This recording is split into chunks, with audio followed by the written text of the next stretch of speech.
Muy buena noche, amigos televidentes. Gracias por su fiel sintonía a este su programa Una de Análisis. Agradecerles todos los mensajes que nos enviaron de felicitaciones y con temas que desean que abordemos en los próximos programas. Nuevamente, muchas gracias. Sin más, paso a presentar a nuestro invitado de esta noche. Reconocido economista, máster en Economía en Agricultura, ha ocupado varios puestos públicos y políticos, diputado, embajadas, candidato a la presidencia, entre otros. Nuestro invitado de esta noche, el doctor Efraín Díaz Arribillaga. Muy buenas noches, doctor. Gracias por estar con nosotros acá. Por invitarme a este su programa. Es un honor estar por acá. Gracias, estar aquí en doctor. San Pedro Sula. Gracias por su compañía. Quiero comenzar consultándole a usted. En ocasiones usted ha manifestado que es sin pertenencia partidaria. ¿Por qué, doctor? Sí, bueno, sí, en efecto, así me veo, ¿no? Me veo como independiente. Yo he sido, como usted sabe, ya el pueblo hondureño lo sabe, estuve por muchos años militando en la democracia cristiana. Fui diputado, fue su primer diputado por la democracia cristiana, fui su candidato presidencial. Fui presidente del partido, así que he tenido una militancia dentro de la democracia cristiana. Sigo siendo, desde el punto de vista de mi ideología política, un demócrata cristiano, pero no estoy ya oficialmente vinculado a la democracia cristiana. Entonces me considero más un independiente, sin un partido determinado. Creo que estoy más comprometido con el país, con nuestra nación, en lo que yo pueda y en lo que realmente pueda contribuir para que Honduras pueda salir adelante. Muy bien. ¿Qué referencia tiene del nuevo presidente de la democracia cristiana, el señor Arturo Corrales? Bueno, don Arturo Corrales pues es una figura realmente conocida, es una persona influyente no solamente en la democracia cristiana, sino que realmente en el país. Él ha sido por muchos años quizás la figura principal que ha estado, digamos, en la evolución que la democracia cristiana ha tenido en Honduras. Claro está, yo siempre señalé que no es que yo esté opuesto a las alianzas o a las coaliciones, pero en el caso particular de la democracia cristiana, lo que siempre he señalado, y lo vuelvo a señalar, es que uno puede estar en una alianza con uno o dos más partidos, lo que no puede perder es su identidad. Y realmente lo que ha pasado con el partido, desde mi punto de vista, es que ha perdido su identidad como partido político y su capacidad real de poder influir realmente con los postulados y la riqueza ideológica, doctrinaria que la democracia cristiana tiene para hacer e influir en los cambios que el país necesita. Bien. La mente del pueblo hondureño, ¿cree usted que es conformista y neocolonial? Bueno, es difícil poderle expresar, digamos, si el pueblo nuestro es conformista. Yo lo que he visto es que aguantamos muchas cosas, ¿verdad? Es decir, eso sí lo puedo decir, o sea, nos han sometido demasiado tiempo, pero en el actual contexto, yo diría que hay una mezcla de varias cosas: indiferencia, incredulidad, temor. Pero por otro lado debo señalar que también ha habido movimientos en el país que han expresado su insatisfacción sobre lo que pasa en Honduras. Por ejemplo, el movimiento de los indignados, después los movimientos postelectorales en respuesta a unos resultados electorales evidentemente que habían serias dudas sobre su legitimidad y confiabilidad. Entonces, de alguna manera, el pueblo hondureño se ha expresado, ¿verdad? No como quizás uno quisiera, pero yo creo que esto es un proceso como tal. Y los resultados, digamos, por ejemplo, en el combate a la corrupción, con la venida de la MASI, de alguna manera el posicionamiento diferente del Ministerio Público respecto al tema de la corrupción y la impunidad, nos da a entender que eso es gracias también a que el pueblo se manifestó en las calles con el movimiento de los indignados exigiendo el combate a la corrupción y la impunidad. Entonces, sí, hay alguna indiferencia o temor, pero también hay manifestaciones de incomodidad, de insatisfacción. Yo puedo decirle a usted y a los televidentes que hay una mayoría silenciosa, esa mayoría silenciosa que no se expresa, pero que estén satisfechos con lo que pasa en el país. Y esa es una realidad evidente, ¿no? Entonces, yo digo que llegará un momento en que el pueblo hondureño debe tomar el camino que la nación está demandando que lo hacemos.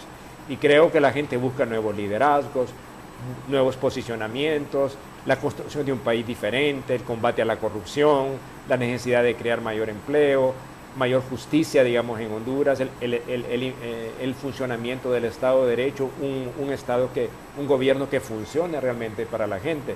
Creo que eso está en el imaginario y en el sentir, digamos, de los hondureños.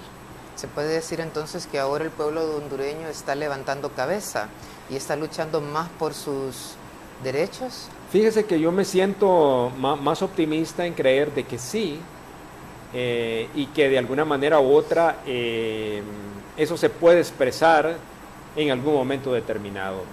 No podemos desconocer, por ejemplo, que también los resultados electorales últimos fue una muestra muy clara de que los hondureños querían un cambio realmente en Honduras. Que eso fue trastocado y convertido en un continuismo. Bueno, ese es uno de los problemas que nos tiene ahora actualmente en la crisis político-institucional. Una reelección ilegal, unas elecciones realmente con dudoso resultado y la crisis postelectoral. Entonces todavía la crisis continúa, ¿no? Entonces sí hay realmente problemas que necesitan ser resueltos y que de alguna manera u otra la gente espera que va a hacerlo. Claro, uno desearía una expresión mucho más dinámica, mucho más abierta del pueblo hondureño, pero eso requiere adquirir conciencia, movilizarse, organizarse para demostrar, digamos, la insatisfacción que el pueblo tiene. Pero ustedes que están en los medios de comunicación se pueden dar cuenta a través de las expresiones de la gente que la gente quiere algo diferente para el país. Cierto, así es. Como miembro de la Junta de Convocantes al Diálogo, ¿cree usted la necesidad de intervención de otras instituciones o facilitadores como ser la ONU, la MASI? ¿Cree usted la necesidad de ellos? Bueno, mire, el problema ha sido, Enid, de que en el país hay una gran dosis de desconfianza. Realmente la intervención, por ejemplo, de Naciones Unidas para facilitar o para moderar el diálogo surgió precisamente de los propios líderes políticos. Petición de Luis Zelaya como presidente del Central Ejecutivo, del mismo Salvador Narrala y después ya la petición oficial del gobierno. Igual en el caso de la MASI, fue una solicitud que el pueblo hondureño hizo a través del movimiento de los indignados especialmente, y que finalmente el gobierno accedió a eso. No porque quisieron, sino que porque había una presión popular al respecto. Entonces, sí, en estos casos es importante porque los niveles de desconfianza, de confrontación, de división en la sociedad hondureña todavía siguen siendo muy altos. Y no se confía en nosotros mismos, pero que nosotros tenemos la capacidad para poderlo hacer por nosotros mismos, yo creo que sí. Estamos en capacidad de poderlo hacer. Lo hemos hecho en el pasado, no veo por qué ahora. Pero claro, el contexto es un poco distinto y ahora es muy difícil que la gente confiamos en nosotros mismos. Esa es parte del problema que tenemos todavía en el país. Sí. Mucha parte de esta pregunta es porque la mayoría del pueblo dice, ¿por qué tenemos que llamar a gente de afuera? Viene un visitante, por así decirle, una visita de Guatemala, viene el otro de España, viene la ONU, viene aquí, cuando nosotros tenemos nuestras propias leyes, cuando nosotros tenemos una constitución que dice, si se hizo esto, esto es lo que se debe hacer. Entonces, ¿por qué llamar a otra gente? ¿Será que nuestras leyes no dan para poder limpiar o para poder sacar a flote lo que sucedió en esa crisis, que aún todavía vivimos en esa crisis política? No, fíjese que yo creo que más bien es un problema de actitud nuestra. O sea, nosotros no confiamos en nosotros mismos. O sea, nosotros no confiamos en las capacidades propias y creemos que siempre lo extranjero es mejor, que los de afuera nos pueden resolver los problemas que nosotros tenemos que resolver. Porque el problema de la crisis política, yo la llamo crisis política institucional, es responsabilidad de nosotros hondureños. Ni va a ser la ONU, ni va a ser la OEA, ni va a ser la Embajada Americana de lo que lo van a resolver, aunque tienen una dosis importante de influencia en nuestro país. ¿Sabe lo que pasa, Ni? De que nos hemos vuelto un país demasiado dependiente. dependientes materialmente, pero también dependientes mentalmente. Entonces sí somos neocolonial. O sea, hay una actitud que nos hace falta retomar nuestra propia identidad como nación, nuestra propia dignidad como país y comportarnos como tal. Pero desafortunadamente los liderazgos políticos y también de la clase económica también del país tienen una visión demasiado dependiente, no una visión de soberanía nacional. Eso no quiere decir que los lazos de cooperación y colaboración con la comunidad internacional deben mantenerse y profundizarse, pero no deben sustituir, como dice la Constitución de la República, no deben sustituir a la capacidad nacional. Y eso somos nosotros. Exacto. Si los hondureños no somos capaces de resolver nuestros propios problemas, nadie nos va a resolver por nosotros. Sí. Se dice que se van a abordar 50 temas en el diálogo. ¿Usted nos podría dar referencia por qué 50 temas en el diálogo cuando supuestamente la crisis inició por un solo tema? No 50 temas. Ahora surgen de que son 50 temas, que están metiendo por aquí, están metiendo por allá. ¿Y qué son esos 50 temas que el pueblo quiere saber que todavía no han salido a la luz? Solamente se hablan de que sí, son 50 temas en los que vamos a llegar a un acuerdo en este diálogo de la crisis política. Pero si el diálogo surgió por lo que usted acaba de mencionar, por la crisis que se dio el año pasado, ¿verdad? Por inconformidad y por todo. Mire, cuando nosotros iniciamos este esfuerzo por tratar de allegar a las partes en conflicto y buscar el diálogo como un mecanismo para salir de la crisis político-institucional, lo hicimos pensando de que el diálogo debería ser dirigido a cambiar el país, no un diálogo trampa. Yo siempre he utilizado esta palabra, un diálogo trampa, no, o un diálogo para la continuidad de lo mismo, no, sino que un diálogo que permitiera realmente no solo transformar el país, sino que reconciliar de alguna manera la sociedad hondureña. Yo siempre he utilizado esta palabra del reencuentro. Cuando usted me preguntaba sobre el papel de lo externo, yo digo, el papel de nosotros es cómo nos reencontramos después de heridas que no han sido sanadas, que inclusive arrancan desde el 2009, desde el golpe de Estado del 2009. Entonces, nosotros veíamos así el diálogo, no el diálogo, como lo ha entendido desde mi punto de vista el gobierno, como una manera de ganar tiempo, complicar todo, dificultar todo, aparentar de que sí están a favor, pero en el fondo no.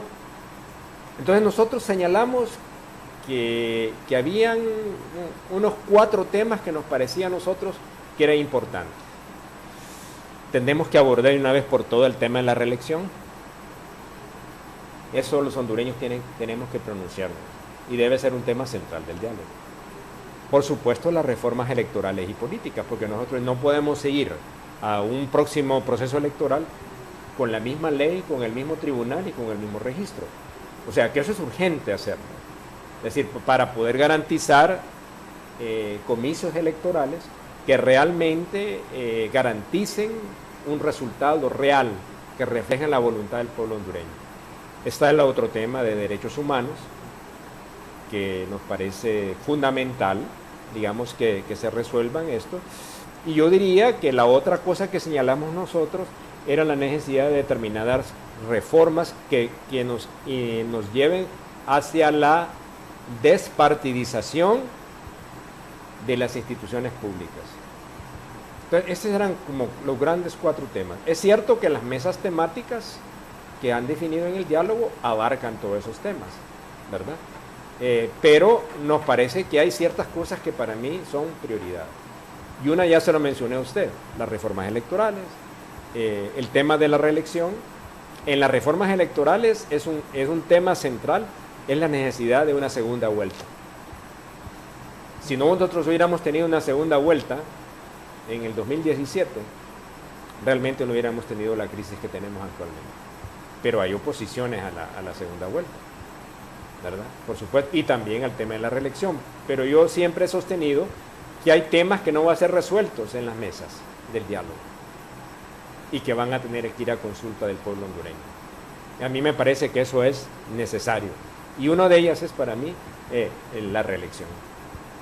Okay. Ya volvemos con más. Vamos a un corte comercial. Fountain of Life Christian Academy, centro educativo de excelencia académica y espiritual al servicio de la generación gloriosa de Dios. Fountain of Life Christian Academy, centro educativo de excelencia académica y espiritual al servicio de la generación gloriosa de Dios. Mas vosotros sois la luz del mundo y la sal de la tierra. Escrito está. Nuestros estudiantes sobresalen por su excelente inglés, por ser disciplinados, muy esforzados y valientes para reconocer sus errores y corregirlos, ya que son desarrollados en su espíritu, alma y cuerpo. Fountain of Life Christian Academy, instruyendo bajo la unción del Espíritu Santo. Visítanos en nuestro sitio web www.folhn.com. Este es sin dudas mi lugar favorito, lleno de vida y sabores exquisitos. Está lleno de momentos felices, también de amigos y gratos recuerdos. Yo no cambio este lugar por nada del mundo, porque los que más amo disfrutan en un ambiente seguro. Todos sonríen y viven conmigo los mejores momentos. El Portal de las Carnes, la cuna del steak. Líder en alquiler y comercialización de unipolares y vallas publicitarias. Rótulos SMP. Estructuras metálicas. Fabricación de avisos luminosos. Impresión digital. Publicidad sobre vehículos. Con trabajos realizados en toda Centroamérica. San Pedro Sula. Sector El Polvorín, 33 calle, 100 metros adelante del punto de la Ruta 7. Teléfonos 2559-0561 y 2559-0563. Búscanos en la web. Es año nuevo. Momento de resoluciones. Este año me voy de viaje a Europa. Este año consigo el ascenso. Yo quiero cantar los Beatles en el karaoke. Yo quiero que mi hijo sea bilingüe. Me gustaría trabajar en un call center. Para cumplir lo que te propones necesitas idiomas. Inscríbete en Academia Europea para perfeccionar un idioma o aprenderlo desde cero en solo 4 meses. Academia Europea, número 1 en idiomas. Con mi tarjeta de crédito Atlántida Celebra, puedo darme esos gustitos más seguido. Porque pago menos de la mitad de intereses que con otras tarjetas. Y siempre gano puntos por cada compra realizada.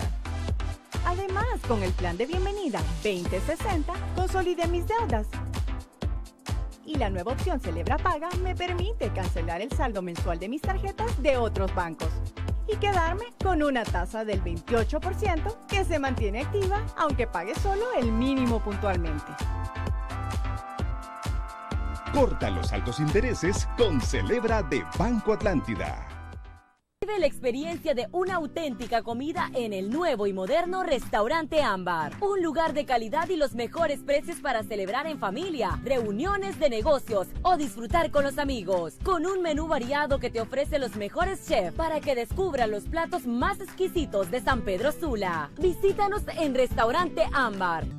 Diariamente, centenares de perros y gatos vagan hambrientos por las calles de nuestra ciudad. Abandonados a su suerte, se ven expuestos a malos tratos por parte de los humanos y a vivir en condiciones extremas por no tener un hogar ni quien los cuide. ¿Crees que habiendo tantos animales sufriendo en la calle, es lógico que compremos una mascota pudiendo adoptarla? Si tú eres sensible a este tema y quieres una mascota, un amigo incondicional, un compañero de juegos o un nuevo miembro para la familia, adóptalo. Al adoptarlo salvarás su vida y te convertirás en su héroe. Y le devolverás su salud, la felicidad y la confianza en los humanos. Adopción, mi primera opción. Este es un video educativo de ProAni, transformando Honduras a través de los animales. La grandeza de una nación y su progreso moral pueden ser juzgados por la manera en que se trata a sus animales. Mahatma Gandhi. Fountain of Life Christian Academy, centro educativo de excelencia académica y espiritual al servicio de la generación gloriosa de Dios. Gracias por su fiel sintonía. Estamos de regreso con nuestro invitado, el doctor Efraín Díaz Arrivillaga. Continuando, doctor, con lo que nos habíamos quedado, anteriormente, estábamos hablando acerca de 4 temas principales que son los que se deben de abordar en el diálogo. Pero ¿de dónde salen los otros 46 temas que todo el pueblo se está preguntando? ¿Y qué más se va a abordar si se sabe cuál es el inicio de este diálogo? Sí, ¿Sabe usted cuáles son los otros temas que ellos quieren abordar? Mire, no conozco a profundidad, digamos, cuáles son los otros temas, porque como se han constituido estas mesas de diálogo, ¿verdad? Y ahora hay nuevos actores que también además están metiendo ahí. Que es como le mencionaba a usted durante la pausa comercial, lo que han hecho están buscando enredar el diálogo, trastocar el diálogo. Ya de por sí lo han manoseado demasiado. Entonces, el peligro de eso es que no solamente que se alargue el tiempo, sino que no podamos tener ningunos resultados concretos y factibles. Entonces, al menos yo digo, si el diálogo pudiera abordar la reelección, las reformas electorales y políticas. Bueno, la otra que se me había olvidado, que está en las mesas, es el tema del resultado electoral, ¿verdad? Ese es el otro gran tema. Pero al menos si lográramos avanzar en eso, yo creo que el país pudiera enrumbarse en un cambio, pero de otra manera sería mantener lo mismo, la misma situación y la continuidad de lo mismo. Y creo que el diálogo no fue concebido y nunca nosotros pensamos que fue así. Y lo señalamos con bastante propiedad en las 2 intervenciones que nosotros hicimos. En este caso, como la Junta de Convocantes, habríamos que el diálogo significa ruptura y cambio. Si no es ruptura y cambio, realmente no vamos a tener un resultado que creo que es que el país está demandando, que permita establecer las bases de un nuevo sistema político, de un nuevo sistema electoral, de instituciones más fortalecidas, que creo que es lo que estamos necesitando. ¿Para qué? Para fortalecer precisamente el Estado de Derecho. Esperando todo el pueblo. A nivel internacional, con este nuevo paso o avance que se ha dado con el diálogo, ¿cómo está siendo visto Honduras? Bueno, mire, la comunidad internacional le ha estado apostando al diálogo.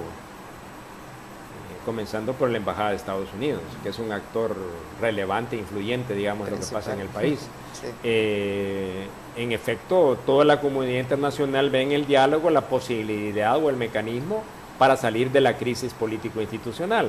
Ahora, ¿se puede ver positivamente? Creo que sí. El problema es los resultados. O sea, la efectividad, la eficacia del diálogo solo podrá ser medido por los resultados. Y hasta el momento todavía no tenemos ningún resultado. Y esa es la realidad, ¿verdad? O sea, hemos pasado casi ya vamos sobre los 10 meses desde que surgió la crisis después de las elecciones y todavía hasta ahora estamos hablando de el inicio del diálogo. Hay que esperar los resultados, pero si usted quiere, a nivel internacional, no puedo hablar por la comunidad internacional, pero como ellos han estado apostando también a esto, pues lo pueden ver positivamente, pero por supuesto, sujeto a cuáles son los resultados que se puedan derivar del diálogo. ¿Cree que con este inicio del diálogo, este nuevo paso que se ha dado, cree usted que el pueblo esté conforme, se siente en paz, el pueblo que va a surgir algo positivo? Porque se está hablando de que como no se ha avanzado, desde junio se está hablando del diálogo, hasta ahorita se sentaron, ¿verdad? Y todavía no hay nada de un tema, surgieron 50 temas a abordar. Entonces también el pueblo está manifestándose y diciendo, bueno, si aquí no tenemos una respuesta pronta, es posible que vayamos nuevamente a las calles. Entonces habrá, y otra parte dice, esperemos, ¿verdad? Vamos a ver qué sucede. Entonces hay como que está dividido en 2 partes. Entonces hay una conformidad como hay una inconformidad también del parte del pueblo. De hecho diría que refleja realmente lo que pasa en Honduras. Al menos en Tegucigalpa, tal vez no conozco tanto la situación en San Pedro Sula, pero no debe ser muy diferente. La gente ha perdido mucha fe en el diálogo. O sea, no tiene la confianza suficiente el diálogo. Entonces, todo dependerá de lo que pase ahí. si somos capaces finalmente, la clase política, de ponerse de acuerdo y impulsar los cambios y las reformas que se necesitan para mejorar nuestro sistema político electoral. Si esos resultados se dan, pues bueno, entonces el diálogo ha servido para algo, para un resultado, para fortalecer la democracia, superar la crisis. De otra manera, puede ser, digamos, una gran frustración, que es lo que debemos evitar, que sea otra gran frustración para el pueblo hondureño. Y yo creo que la gente no quiere eso, sino que la gente quiere ver resultados concretos, efectivos, respecto a toda la situación política que de alguna manera u otra afecta a las otras actividades de la sociedad. ¿Se ve que hemos avanzado o seguimos igual que la crisis del 2009? Pues yo diría que seguimos todavía con la crisis del 2009. O sea, las divisiones dentro de la sociedad hondureña están ahí, la confrontación existe, la falta de confianza existe. Así es que no crea que hemos avanzado tanto, digamos. O sea, el proceso de reconciliación y de reencuentro de la sociedad hondureña todavía es una tarea pendiente para los hondureños. Y ese es el gran reto, es el gran desafío, porque una nación tiene que de alguna manera u otra respetar las diferencias, porque es lo que debe ser. En una democracia que se considera pluralista, los puntos de vista, ideas, pues son diferentes, hay diversidad, pero la capacidad de crear consensos y acuerdos también refleja la capacidad de la cultura democrática de un pueblo. Y me parece que la clase política hondureña todavía no ha llegado, digamos, a esos niveles para garantizar que efectivamente que son capaces de lograr los consensos y los acuerdos necesarios para superar una crisis política que todavía está presente. Hay una parte del pueblo con el cual se estaba conversando, donde ellos estaban manifestando que el diálogo solamente es ganar tiempo para llegar a un acuerdo entre los involucrados y que cada quien pues salga feliz en ese acuerdo, pero que no avanza con respecto a la crisis del pueblo. Sí, mire, yo lo veo y lo vimos así, el diálogo como en dos planos, ¿verdad? Primero un plano político, que tenía que dar salidas a la crisis político-institucional. Y por supuesto hay otro, que es un poco más amplio, que debe abordar los problemas que son de orden económico y social que el país tiene, y donde realmente ahí pueden entrar otros actores. Lo que pasa es que tendremos que avanzar en lo político también para poder avanzar en lo otro. Pero si no hay claridad en lo político, va a ser bien difícil poder tener claridad en lo otro. O habrá la posibilidad de tener acuerdos sobre temas específicos. Por ejemplo, la necesidad del pacto fiscal, ¿verdad? Yo creo que ese es un acuerdo que puede lograrse, digamos, cómo se logra hacer más eficiente, más eficaz lo que es la política fiscal del país. Entonces, es posible un pacto fiscal o otro pacto en la educación, con actores que tienen que ver con esos temas. O sea, no necesariamente es excluyente una cosa y la otra, pero mezclarlo con el diálogo político a mí me parece improcedente. No convendría, porque todavía entraría en más confusión. Ya de por sí, la incorporación de otra serie de actores en el diálogo va a crear todavía más dificultades y más confusión ahí adentro. Entonces, porque inicialmente se pensaba que el diálogo fueran los principales actores de la crisis, que en este caso Juan Orlando Hernández, Luis Zelaya, Salvador Narrala. En el caso particular del expresidente Zelaya, pues hubiera sido importante su participación para que el diálogo fuera totalmente incluyente, pero hay una decisión del Partido Libre de no participar en el diálogo. Es un diálogo de mí, renco, por supuesto, pero también está la plataforma del Congreso, que yo la veo como una plataforma complementaria al diálogo, porque muchos de las decisiones tienen que ser vinculantes, todos los actores están de acuerdo en que sean vinculantes, y van a haber reformas que van a requerir el papel del Congreso. Entonces ahí se combinan la participación de otros sectores que puede ser que no estén en las mesas del diálogo tal como están planteadas en este momento. Entonces, ¿usted está de acuerdo que parte del diálogo y quienes deberían de conformarlo debería de ser los actores principales. En este caso, el actual presidente Juan Orlando, Salvador Narrala, Manuel Zelaya, que es por ellos tres que se originó esta crisis. Entonces, la gente también, el pueblo pregunta, ¿por qué está sentado un representante del Partido Liberal? Si ese representante no tuvo que ver, ¿por qué viene el presidente del Partido Nacional? Cuando son los tres aspirantes a las presidencias los que deberían de estar dialogando entre ellos y por ahí mostrar la buena fe que tienen de llegar a un acuerdo y sacar adelante al país. Sí, bueno, desde un inicio se pensó que así debería ser. O sea, que los principales actores políticos son los que deberían estar en el diálogo. Pero después se hizo una estructura del diálogo en el cual, digamos, hay una instancia, la instancia principal, que son los principales actores políticos, y después lo que llaman mesas del diálogo, que ahí es la representación de los partidos políticos y el gobierno. Esa es otra instancia. Pero desde mi sentir, al menos, yo hubiera pensado que los que tendrían que sentarse son esos principales actores y ellos ponerse de acuerdo para generar las líneas necesarias para que eso se implemente. Eso es lo que debería haber sido, pero eso es lo que no se ha dado. Okay. ¿Por qué cree usted que no se ha dado y por qué cree usted que mandaron representantes y no sentarse entre ellos cuando el pueblo pide que sean ellos? O sea, el pueblo ve las noticias, lee todos los que son los medios de prensa escrita y ellos dicen, yo no quiero ver a este señor, yo quiero ver a los tres sentados ahí. ¿Por qué pusieron representantes y no son ellos cuando son los principales? Volvemos a repetir la pregunta, o sea, el por qué ellos mandaron un representante. Bueno, habrá que preguntárselos a ellos, ¿no? ¿Verdad? Sí. ¿Cuál es la razón de eso? Yo creo que es el temor a enfrentarse.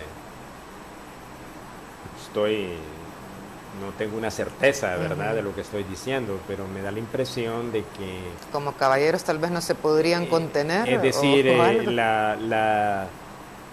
lo que ha pasado ha sido de tal intensidad de que dificulta sentarse.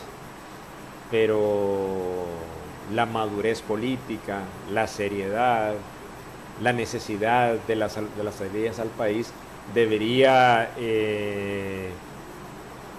hacerlos pensar que independientemente de las diferencias que puedan existir, que las hay, de las confrontaciones que han existido, los señalamientos que se han hecho, tiene que existir la suficiente entereza y la capacidad para poder deshacerse de eso y poder conjugar algunas decisiones que permitan al país salir adelante. Pero seguramente ese proceso no parece ser tan fácil de lograrlo y eso es lo que se refleja, digamos, al tener una estructura del diálogo en el cual la principal actividad no están los principales actores políticos, sino que las personas delegadas para hacer lo mismo. ¿Qué pasa con eso? Bueno, que eso es un proceso que puede alargarse por bastante tiempo. Y ese es el riesgo que se corre, por supuesto, con el actual esquema. Para dejar claro, ¿cree usted la necesidad de la participación del Congreso? Sí, yo pienso que sí, porque yo diría, mi planteamiento y mi posición siempre ha sido que el Congreso es una entidad aparte, pero complementaria, ¿verdad? O sea, que el Congreso va a tener que actuar en función de algunas de las decisiones que se dan en el diálogo, si es que se dan las decisiones, ¿verdad? Para hacer reformas necesarias, cambios que sean necesarios, que hay que hacer. Entonces, por supuesto, que el Congreso tiene que jugar un papel importante. Lo dije desde un comienzo, lo que nunca estuve de acuerdo era creer de que el Congreso podría sustituir a las mesas del diálogo. Eso sí no, sino que fueran complementarias. Pero que también, igual como lo decíamos hace un rato, los principales actores políticos deberían ser las piezas clave de todo el proceso, porque sin ellos en sí los avances van a ser muy lentos. Pero creo que, no sé si todavía nuestra cultura democrática y nuestra cultura de la función pública y la seriedad con que tratamos los temas políticos y los temas que son de interés de la nación han llegado a tal punto que son capaces de poder sentar en una mesa así como estamos acá y hablar, como dicen, con toda claridad, con las cartas sobre la mesa. Pacíficamente. Que es algo que yo creo que el país requiere. Y esa valentía, como ¿no?, pueblo, de poder llegar a esos puntos. Así es.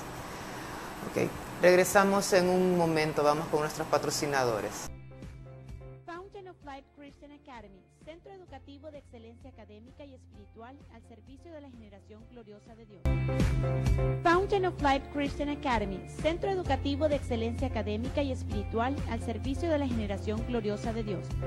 Mas vosotros sois la luz del mundo y la sal de la tierra. Escrito está.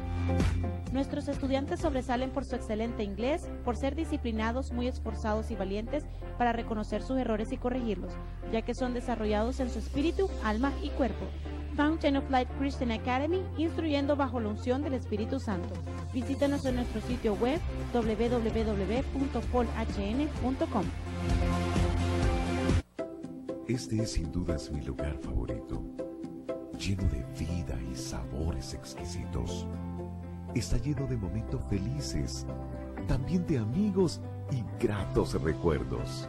Yo no cambio este lugar por nada del mundo, porque los que más amo disfrutan en un ambiente seguro, todos sonríen y viven conmigo los mejores momentos. El Portal de las Carnes, la cuna del steak. Líder en alquiler y comercialización de unipolares y vallas publicitarias. Rótulos SMP. Estructuras metálicas. Fabricación de avisos luminosos. Impresión digital. Publicidad sobre vehículos. Con trabajos realizados en toda Centroamérica. San Pedro Sula. Sector El Polvorín, 33 calle, 100 metros adelante del punto de la Ruta 7. Teléfonos 2559-0561 y 2559-0563.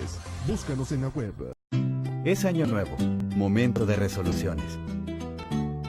Este año me voy de viaje a Europa. Este año consigo el ascenso. Yo quiero cantar los Beatles en el karaoke. Yo quiero que mi hijo sea bilingüe. Me gustaría trabajar en un call center. Para cumplir lo que te propones necesitas idiomas. Inscríbete en Academia Europea para perfeccionar un idioma o aprenderlo desde cero en solo 4 meses. Academia Europea, número 1 en idiomas. Con mi tarjeta de crédito Atlántida Celebra, puedo darme esos gustitos más seguido. Porque pago menos de la mitad de intereses que con otras tarjetas. Y siempre gano puntos por cada compra realizada. Además, con el plan de bienvenida 2060, consolidé mis deudas. Y la nueva opción Celebra Paga me permite cancelar el saldo mensual de mis tarjetas de otros bancos y quedarme con una tasa del 28% que se mantiene activa aunque pague solo el mínimo puntualmente. Corta los altos intereses con Celebra de Banco Atlántida.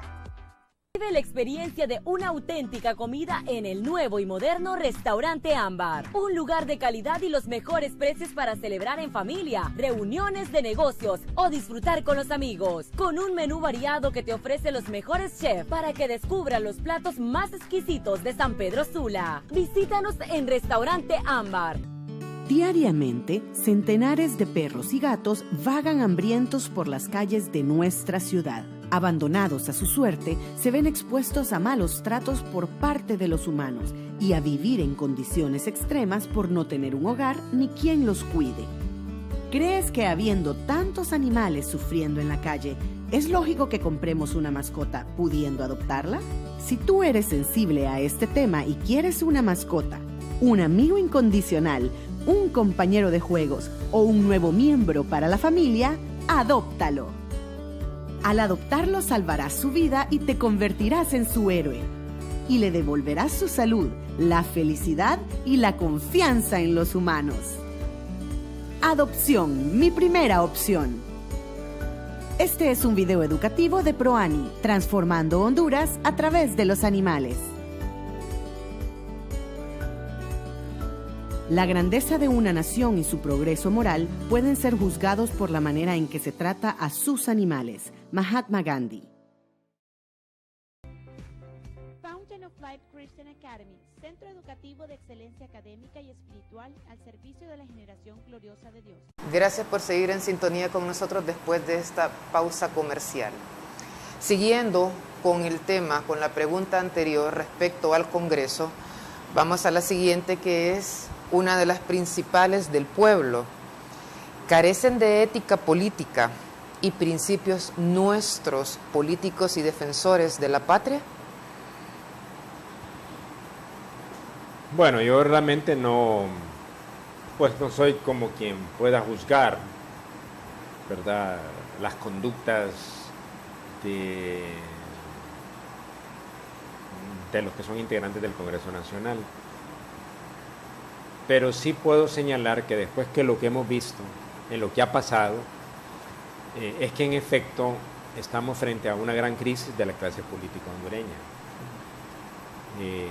que se ve salpicada por la corrupción de alguna manera u otra. Y fíjese que yo siempre he dicho una y otra vez, como decía Gandhi, ¿verdad? O sea, que uno de los pecados capitales de los políticos es la política sin principios y sin ética. O sea, yo considero de que sin eso la política pierde sentido, no se vuelve política, sino que lo que usted lo que está creando nada más es una política para el beneficio de determinados grupos o personas, pero no en función de los intereses de la nación. Y lo que la nación requiere son personas que le den un sentido de propósito al país. Y eso es lo que me parece que está haciendo falta acá. La capacidad de poder ser más allá de políticos estadistas o verdaderos representantes del pueblo hondureño. O sea, los diputados tienen la gran responsabilidad, me parece a mí, de recobrar ante el pueblo hondureño la credibilidad en el Congreso Nacional, porque es un organismo tan fundamental en la vida política del país, que eso requiere. Pero también es un reto para los ciudadanos, ¿verdad? Si los ciudadanos no saben elegir, si simplemente votan y no eligen, nunca vamos a tener un buen Congreso. Pero si votamos por eso mismo y después los criticamos, pero sí tenemos corresponsabilidad si nosotros votamos por ellos y los llevamos ahí, sabiendo que algunos ni tienen capacidad, algunos de repente puede ser que estén metidos en la corrupción, ¿verdad? Entonces yo digo que ese es el cambio necesario que el país necesita, pero también no solamente en la clase política, sino que también en los ciudadanos, para que actuemos conscientemente, responsablemente y que votemos con conciencia para llevar gente realmente que sea gente que se lo merezca, que el país merezca esa gente para gobernarnos, ya sea a nivel del presidente de la República como en las alcaldías municipales o que nos representen en el Congreso Nacional. Analizar nuestro voto prácticamente sería lo que debemos de aprender a hacer, analizar a la persona que va de diputado, analizar al candidato presidencial y de ahí tomar una decisión. O sea que parte de todo lo que nosotros estamos pasando y viviendo, somos culpables como pueblo. Yo digo que sí. O sea, no nos podemos eximir de esa responsabilidad. O sea, si yo voté por un diputado que aparece cuestionado, entonces tengo corresponsabilidad, no es que solo es el político, no. Si yo he votado por esa persona, soy igualmente responsable. Sí. ¿Por qué? ¿Qué pasa? El voto, yo lo he dicho, el voto es un poder. Y ese poder, como ciudadano, me permite a mí elegir, que debería ser lo que hacemos, pero normalmente no elegimos, votamos, ¿verdad? Vaya, dígame usted, el voto en plancha. Eso fue un enorme retroceso en las últimas elecciones, pero la gente votó en plancha porque será la línea partidaria. Y el sistema de votación en el Congreso, para el Congreso Nacional, es fácilmente manejable para ese voto en plancha, inconsciente totalmente, ¿verdad? O sea, que independientemente de quién va, ahí lo único que usted está votando es por un color político y por un partido político, pero no está votando por las personas que van ahí. Sin fijarse y analizar a la persona que se le está dando el voto inconscientemente, se podría decir, solamente porque está siguiendo una pauta comercial, en donde dice, aceptamos tu voto en plancha. Sí, es una especie de un marketing político, ¿verdad? Pero no es realmente una conciencia ciudadana, un voto razonado, consciente. Y la democracia requiere eso. Decíamos que, bueno, de alguna manera u otra, yo creo que también los partidos políticos en general están ayunos de formación política. No hay formación política. Tampoco hay veces en el sistema educativo se practica, digamos, y se fomenta esta participación ciudadana, esta pluralidad, esta discusión en libertad, el debate, el respeto a los demás. O sea, yo siempre me acuerdo de un pedagogo brasileño, Pablo Freire, que hablaba de la educación como práctica de la libertad. Yo creo que eso es lo que tenemos que ir luchando para que el país realmente pueda ser un verdadero Estado plural y no un Estado manejado, cooptado, que solo me voy a reunir con los que están a favor mío, pero no los que están en contra mío, porque los veo como enemigos, como adversarios. Entonces, esa mentalidad sectaria es lo que nos ha venido generando demasiados problemas a través de la larga historia de la historia política en Honduras, por más de 100 años. Conductas que ya deberíamos haber superado todavía están presentes en el siglo XXI en el país. Si no cambiamos, el país no va a cambiar, definitivamente. Y este es un país con posibilidades. Así es. Pero lo que veníamos al principio, que usted me decía, ¿por qué vienen los extranjeros? Bueno, si nosotros no asumimos esa responsabilidad como hondureños, otros la van a asumir por nosotros. Y eso puede suceder o está sucediendo. Pueblo neocolonial, como estábamos diciendo al principio, que sí, dejamos que entes extranjeras o países extranjeros vengan a imponernos leyes, ¿verdad? Ya que no se maneja un orden, a pesar que tenemos nuestras propias leyes y todo, claro, pero no se llevan a cabo. ¿Cree usted que 2 días a la semana es suficiente para poder abordar ahora los nuevos 50 temas en el diálogo? ¿Perdón? Es que usted me ha hablado de los 50 temas, yo francamente no los conozco, ¿verdad? Para mí, digamos, el diálogo va lentamente y va a seguir lentamente. Esa es la impresión que yo tengo, ¿verdad? Pero ¿cree que son suficientes esos 2 días? Porque a vista del pueblo en sí, para ellos esto debería de ser de domingo a domingo, es que, mire, y poder dar una solución en menos como de 15 días. De un proceso burocrático para mí. Se ha burocratizado, digamos, el proceso. Se ha entrampado en toda esta cosa, cuando realmente debió haber estado guiado desde un principio con la participación de los principales actores y ellos establecer las rutas que habrá que hacer para hacer los cambios políticos institucionales que el país necesita. Pero desafortunadamente se le ha dado un giro complicado, enredado, que puede, digamos, dar al traste con las posibilidades de una eficacia del diálogo como se pensaba que debería ser. Uno de los objetivos de este diálogo es llevar a Honduras a la paz y a una Honduras desarrollada. ¿Cree usted que mediante este diálogo se logre hacer eso? Puede contribuir, aunque no lo es todo. Yo pensaría que no es una varita mágica tampoco, ¿verdad? Que va a resolver quizás algunos temas políticos, pero hay temas mucho más profundos de carácter social y económico que todavía están presentes. La desigualdad, la falta de trabajo, la falta de inversión en nuestra gente, una educación pública que tiene que ser transformada, una salud pública que debe llegar a la gente, una seguridad social que realmente funcione para los hondureños. Hay grandes temas, o sea, cómo Honduras se visualiza, digamos, cada vez en una economía más globalizada, el papel de Honduras para mejorar su competitividad y su productividad. Son los grandes retos que el país tiene, pero requiere de un nuevo liderazgo. Honduras, con este liderazgo que tiene, no va a ningún lado. Yo se lo puedo asegurar. Ningún país se ha podido desarrollar con lo que estamos haciendo nosotros aquí. Entonces requiere otra visión, y no solamente estoy hablando de la clase política, estoy hablando de la clase empresarial igualmente. No solamente de la clase política, la clase empresarial igual, una visión distinta del país. No quiere decir que no hay empresarios innovadores, emprendedores, sí los hay, y con capacidad. Pero requiere que eso permee en toda la sociedad para que Honduras pueda avanzar en otros caminos con una visión hacia el futuro. ¿Qué opinión tiene usted acerca de reescribir la Constitución?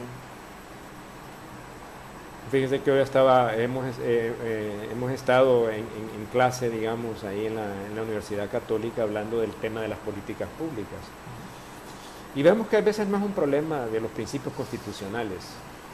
Yo he sostenido de que la Constitución ha sido enmendada no sé cuántas veces. El problema no es tanto de la Constitución, el problema es de la gestión pública, es el problema de los liderazgos, de la falta de aplicación de las leyes, de la debilidad de las instituciones, de la politización de las principales instituciones del país, la falta de calidad de la gestión pública que no responde a las necesidades de la gente. Ahí es donde radica el principal problema, la ausencia de políticas públicas que sean consensuadas con los distintos actores y que den respuesta a los problemas que el país tiene. Pero eso es lo que no se ha dado. Entonces no es un problema solo de cambiar la Constitución, sino que hay que cambiar las actitudes y las visiones que sobre el desarrollo tenemos. Es una visión diferente. Tenemos una visión de país y un plan de nación. Bueno, ¿lo hemos implementado? No lo hemos implementado. Me da la impresión que no. Andamos, como dicen, como bateando un poco, ¿no? Improvisando, respondiendo a emergencias, a crisis, pero no, digamos, con una visión, digamos, de largo plazo que nos permita avanzar en el desarrollo y en la democratización del país. Por último, doctor, para terminar, ¿cuál sería su verdadero mensaje a la verdadera crisis del pueblo, tanto económica, social, de seguridad, etcétera, todo lo que necesitamos? Bueno, no es fácil decirlo, pero yo digo que nosotros tenemos que tener confianza en nuestras propias capacidades como hondureños. Tenemos que tener confianza en nosotros mismos, que somos capaces nosotros de cambiar a Honduras. Y que Honduras se merece un futuro mejor. Miguel de Unamuno decía en los momentos más difíciles de la España, antes de la guerra civil, me duele España. Yo quisiera utilizar esa misma frase para decir, me duele Honduras. Si a todos nos duele Honduras, es nuestra responsabilidad de sacarlos adelante en las cosas que hacemos, en las cosas más sencillas. Debemos contribuir para que Honduras sea un mejor país y que tenga un futuro mejor. Muchísimas gracias, doctor, por habernos acompañado. El tiempo se nos ha terminado. Definitivamente ocupamos más para poder abarcar un poco más de todos los temas y conocimientos con usted. Le damos las gracias. Gracias. Por estar gracias acá. por la invitación. A Un placer usted, compartir este espacio esta noche. Gracias, doctor. Que pasen buena noche. Los dejamos con el mensaje de inicio de semana. Hasta luego. Hola, muy buen día. Este es el día que hizo el Señor, día de gozo, día de alegría. Es un momento en tomar una decisión y decir, me pongo triste, me pongo enojado o disfruto del sol, disfruto de la lluvia, disfruto de mi familia, disfruto de mi vida. ¿Sí? Es un tiempo de tomar decisiones. Usted decide si su día va a ser un día opaco, un día sin ningún beneficio, o un día en que usted se levanta y dice, el gozo del Señor es mi fortaleza. Me gozo porque me hizo su hijo, me gozo porque tengo vida, me gozo porque Él tiene un propósito en mí. Yo me gozo porque mis mejores días están delante de mí, no detrás de mí. Entonces es importante que tomamos la mejor decisión. La mejor decisión es lo que está escrito en su palabra. Y esa palabra dice, su gozo es su fortaleza y la mía. Entonces no es opcional, no es opcional reírme, no es opcional buscar por qué tirarnos carcajadas, ¿verdad? Y atraer todo lo bueno que Dios tiene, porque la tristeza, el desánimo, nos trae todo aquello negativo que no es del reino al que usted pertenece. Entonces, nos levantamos este día sabiendo que el gozo del Señor es nuestra fortaleza. El gozo del Señor es nuestra fortaleza. Y este día nunca se va a repetir. Este día nunca más existirá. Así que es buen tiempo para ir a dar un beso a su hijo, un beso a su esposo, su esposa, un beso a su compañero de trabajo, un abrazo a su jefe. Es tiempo de compartir sus alimentos, es tiempo de ir a saludar al vecino, es tiempo de hacer un poco de ejercicio, es tiempo de ver para arriba, porque las águilas miramos para arriba. Usted es la luz del mundo, usted es la sal de la tierra. Este mundo necesita de la luz que hay en usted. Y usted decide que esa luz nada ni nadie la puede opacar. Nada ni nadie la puede opacar. Su gozo es necesario, no es opcional. Hoy desato gozo.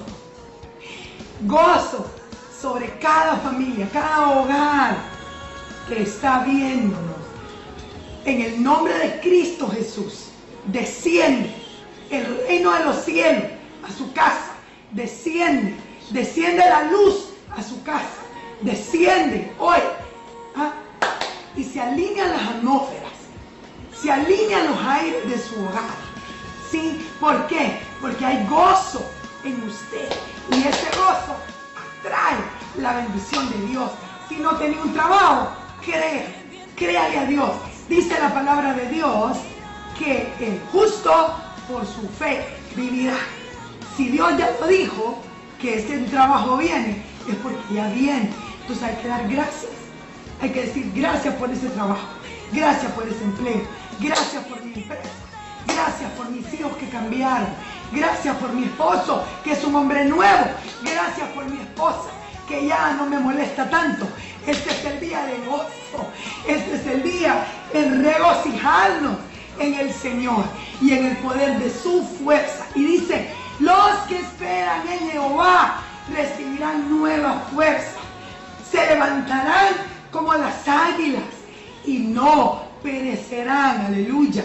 Esa palabra es tuya, esa palabra te pertenece, porque eres un hijo del Todopoderoso, del Rey de Reyes y del Señor de Señores.